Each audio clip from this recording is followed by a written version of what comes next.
Bienvenue dans notre méditation « Sa grâce nous suffit » qui a pour titre le 7 de l'unité.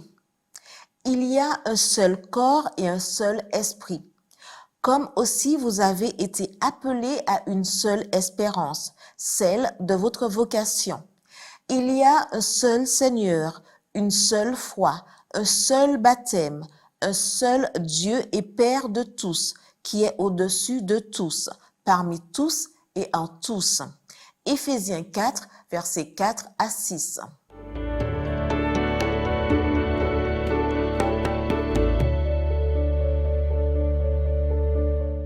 L'unité doit être centrée sur le Christ et sur sa parole.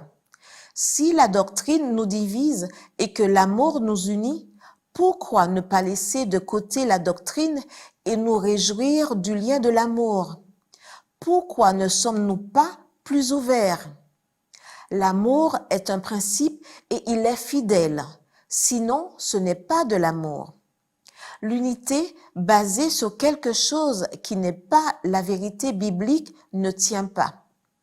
Les 7 réalités spirituelles fondamentales de l'unité pour laquelle le Christ a prié sont, premièrement, un corps, le corps du Christ dont chaque croyant est membre dès sa conversion, voir Éphésiens 4, versets 4 et 5. Deuxièmement, un esprit. L'Esprit Saint habite en chaque croyant, de sorte que nous nous appartenons mutuellement dans le Seigneur, voir le verset 6. Troisièmement, une même espérance de notre vocation, le retour du Seigneur pour conduire son Église au ciel. Quand les fiancés, l'agneau et l'Église s'uniront pour l'éternité, voir Apocalypse 19, versets 7 à 9.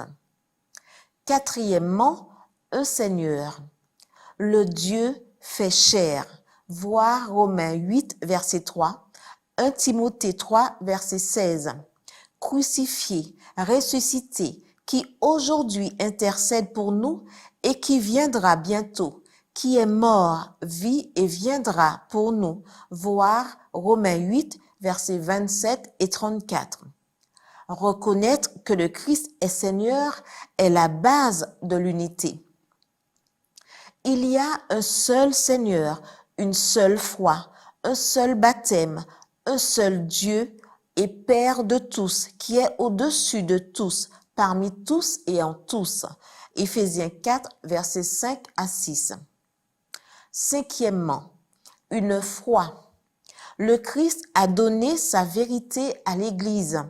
Nous sommes la colonne et l'appui de la vérité. 1 Timothée 3, verset 15.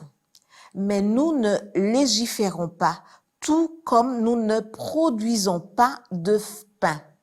Le pain est déjà cuit. Nous le mangeons et le partageons. L'Église primitive reconnaissait un corps de doctrine qu'elle enseignait, mettait en pratique et partageait. Sixièmement, un baptême. La Bible dit que l'homme pécheur a besoin de naître de nouveau par la parole, par l'esprit et par l'eau. Matthieu 3, verset 11, Marc 1, verset 8, Luc 3, verset 16, Jean 3, verset 5, Acte 11, verset 16. Le baptême est la porte d'entrée du corps du Christ qui est l'Église. Septièmement, un Dieu et un Père. Reconnaître Dieu comme Père nous permet d'avoir une famille. Il y a un seul Père et non plusieurs. Jésus nous a appris à prier en disant « Notre Père et non mon Père ». Nous sommes enfants de la même famille, aimant et servant le même Père. Donc, nous devons être capables de marcher dans l'unité. Ces 7 piliers protègent notre unité.